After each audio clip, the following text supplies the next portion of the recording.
Hello everybody, my name's Vic Gilgis and I'm here to give you another podcast entitled The Secret to a Wonderful Life. And the object of this podcast, as I hope all of them are, is to help you with your well-being, as well as helping myself with mine. Right, so I want to start by telling you about, in relation to what I'm talking about, obviously, A Wonderful Life, is I had a holiday in Provence the other week, and I visited Aix-en-Provence, the Camargue, the Luberon Mountains, Avignon. Oh, it was absolutely beautiful. And the author of the book, Peter Mayle, who wrote a book called A Year in Provence, he talked about the rural life of Provence and its gastronomic delights.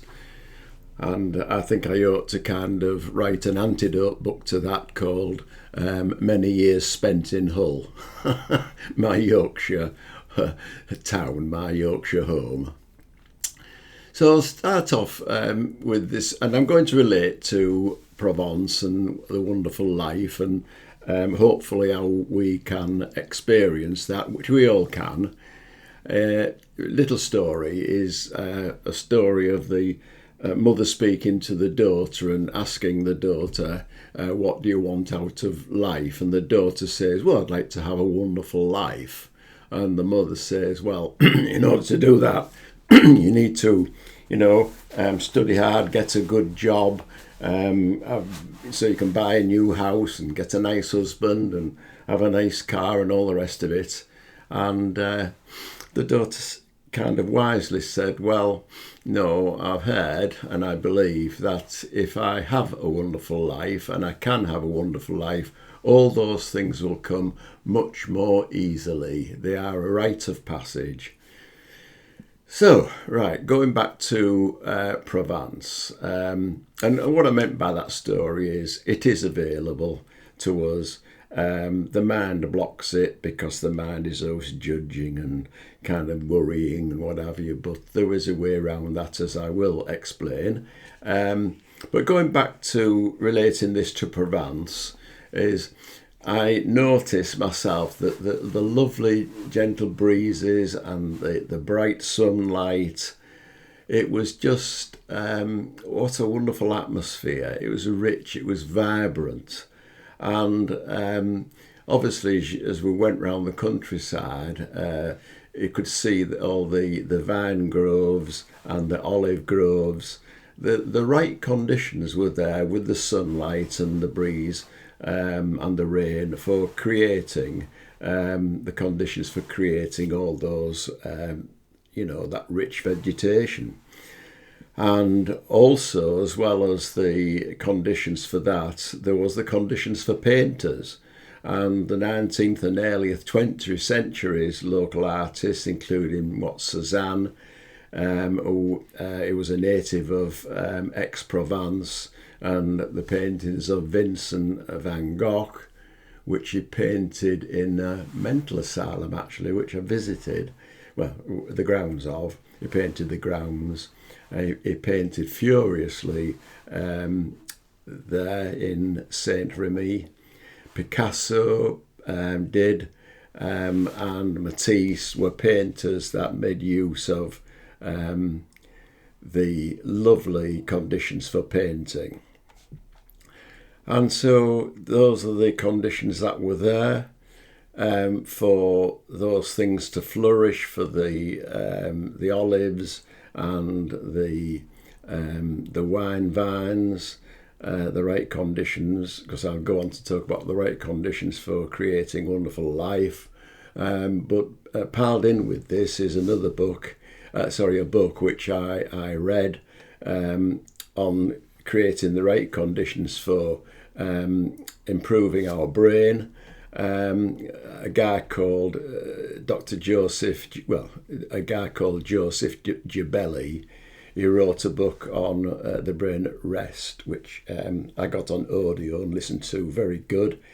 And he showed that creating the right conditions for doing nothing will change your life for the better. And what I mean by that is doing nothing is more sleeping, napping, gentle exercise can enhance the brain size. Spending time in nature can boost creativity. So that's what is meant by doing nothing. In other words, you don't have to kind of bear down on those things to improve your brain capabilities. There are things which are next to kin to doing nothing can help you. And I rediscovered, I'm lucky to live nearby to a woodland, a small woodland, and I had a walk around it the other day. And I must admit, all the greens, the trees, the bird song, and the randomness of it kind of did take my mind away from its lateral kind of boxed way of thinking. And I become slightly euphoric actually after the walk. So, to me, this was proof of the pudding that being in nature can enhance your spirits, can lift your spirits. And in one particular sense, this somehow I knew what to do to mend my poor relations with my first daughter. We'd had a bit of a tiff and weren't speaking, and basically I just knew what to do after the walk, and that quite surprised me actually, because it came out of nowhere. So going on again about that Brain at Rest book by Joseph Gibelli, he just says things like that and can help, being in nature, more sleep, and that silence fosters the growth of new brain cells. And I think that means being in silence, but also silencing the mind chatter, the monkey mind chatter. So,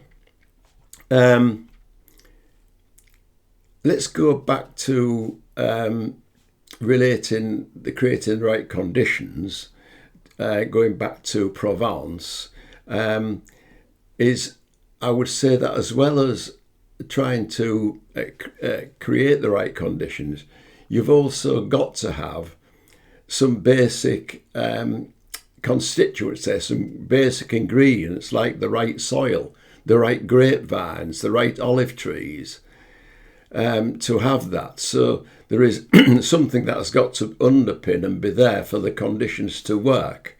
And again, although the atmosphere of Provence and the light, the climate attracted the great painters, then created the right conditions for those painters. We've got to remember that in the first place you need the abilities of the artist in order for that to work. So how do we come on when it comes to creating the right conditions for resting the brain? That book is on about by Gibelli, The Brain at Rest. I think we need to understand that our mind is our dictator. It thinks it knows what is right, is best, but it doesn't. And what it is always dead. It's about known stuff, the past. The mind is not creative. And we need to realise that our mental and physical capabilities are so much stronger than our mind will let us believe. So when we let our mind lessen its grip, we get more in touch with what we already have inside. So that's how I relate to Provence. You've got to have the right underpinnings and the painters. You've got to have the right painters, and we've got to be in touch what we already have inside, which is different from our thoughts, which is the gifts of life's energy and wisdom, which is always there, which can help us experience a wonderful life. And that comes from the life energy inside of us, which is contains wisdom, it contains knowledge, and it informs our mind. So It informs our mind when our mind chatter goes quiet, when we go quiet to our thoughts. And all this is helped by, or facilitated by understanding that the formless, which is what is inside of us, gets this knowing which can be expressed into our thoughts as a form, the thoughts. And knowing this, that the power and the understanding and the knowing about experiencing a wonderful life gives us much more leverage to experience this than our thoughts themselves can provide. So, life's wisdom is inside us. That's creation's wisdom, is underneath all the monkey chatter of our mind. This is our thought at rest benefit. This is our understanding. We all need to remind you that we all live in a thought-created reality that can cause us so much pain. And that thought-created reality is not the truth. It's what we think is the truth. It's what we make up. It's our psychology, and our psychology can cause us a lot of pain. And so when we move away from our thoughts, we give our thoughts less credence. This is when we get in touch with our inner self, our creative energy, the wisdom that can enable us to know what to do, which can enable us to experience life's wonderfulness. Let me try and explain what this inner space is. If you imagine life as being a journey on a train track, so you're on the train having a cup of coffee or talking to people, or maybe having a glass of beer, you're on this track, on this train, but there is another parallel track of our thoughts which is chattering about, which is having a conversation about all the goods, the bads, the indifferences of that train journey that we are on. So that is kind of the chatter there. And that chatter can be wonderful, it can be miserable, because our psychology, our conditioning dictates what that chatter is going to be about. So that's that second track, the chatter track, as against the life track, the first track, is our commentary about it, good, bad or indifferent. And if it's bad, it can make us miserable, so we don't have a wonderful life. But remember, there is a third track, and that third track is the fact that we can observe what is going on in that second track of chatter. We can observe it and know that we are not it, because we are the observer of it. So we are observing the chatter at play, the actors. We're one of the actors, the main actor. And in observing that chatter, we can see ourselves being good, bad or indifferent, having a wonderful life or a miserable life. Again, what I would point out is the fact that we can say that we are the observer of all this, and the fact that in our mind's eye we can know that we are the observer. So who or what is that? Is it here? Is it here? Where is it? It is inside us. It is our essence. It is the energy of life that we have running through us, which is intelligent, which can give us a knowing. It can inform us how to, it can give us the knowing to experience a wonderful life. And that's life's intelligent energy, which you always have available, like the right soil for the grapes and the olives, like the good artist for the right paintings. We have got what is inside this inner space. When we work with it, when we listen to it, and listening better comes away, getting away from the mind chatter, that we then start to know how to experience a wonderful life. And in being in that mindset, that creative mindset, away from our psychological mindset, which can cause us, as I've said, much pain, this is where we experience a much better life. And being in that better frame of mind, we make better decisions for getting that car, getting that partner, getting that job, getting that life that we would really like. So I hope that's been of use to you. Come to the part here if you want to, where we can just do some breathing exercises and some trance relaxation. So I'd like you to just kind of settle and relax, and let's have a look at some breathing.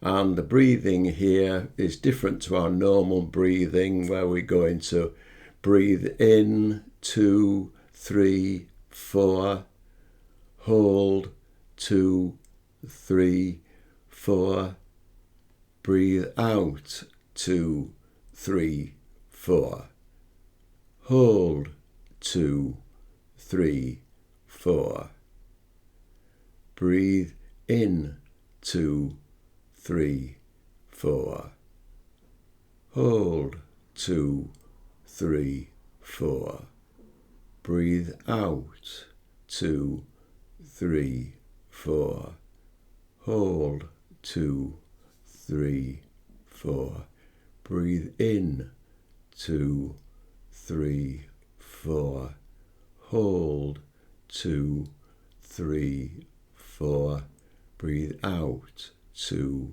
3, 4. So going back to breathing normally now, let's have a look at a trance relaxation, which is just starting from the top of your head, just relaxing your scalp, relaxing any tension in the forehead, soft cheeks going down to a soft neck, relaxed neck, down through relaxed shoulders. So easy, so relaxed, all those little muscles just relaxing. Going down through your arms, just relaxing, relaxed tummy, relaxed hips and bottom on the chair, just so relaxed, going right down through your body, going down through your thighs, so relaxed, your calves down there, so relaxed and easy, all the muscles relaxing, right down, that's relaxed, just so right, completely right, relaxed ankles, relaxed feet, right down through the tips of your toes, so easy and relaxed. That's right, just completely relaxed. So it's turned up nice again, hasn't it? What this talk has been about is that your mind thinks its job is to help you achieve a wonderful life. Mostly it focuses in on how you think about yourself, or having the right stuff and the right circumstances to have a wonderful life. But this can never work. Remember, you, all of us, live in a thought-created reality, an illusion, which can cause us much pain. The secret to a wonderful life is understanding that you don't need to create the right conditions for it to appear. You already have what it takes. It's about utilising what you have inside you, a formless intelligence. the wisdom of which can inform you, can inform your mind how to experience a wonderful life. To experience a wonderful life, just go quiet to your thoughts. Help will come. So that's it. It's about knowing that in reality, you don't have to create anything. What is the creator is already inside of you. It is always there to create a wonderful life for you. And this is felt more and more, or known more and more, the more you move away from your mind chatter, your intellect, your criticisms, the way in which the mind tries to help you. The mind's not your enemy, it tries to help. But it is insignificant compared to the help that is already there inside you. Your inner space, your knowing, what is formless. As I've said, that's where the leverage is. Once you get through to that right soil, right artist, that's when you can have the grapes, that's when you can have the paintings, and in our case, the right wonderful life. It's always there. And when you're in that feeling, that knowing, things become clearer. You start to know automatically what to do. Like my walk in the park, knowing better what to do with my daughter, whom I love. So thank you very much for listening and watching. I hope to see you again soon. All my love. Thank you.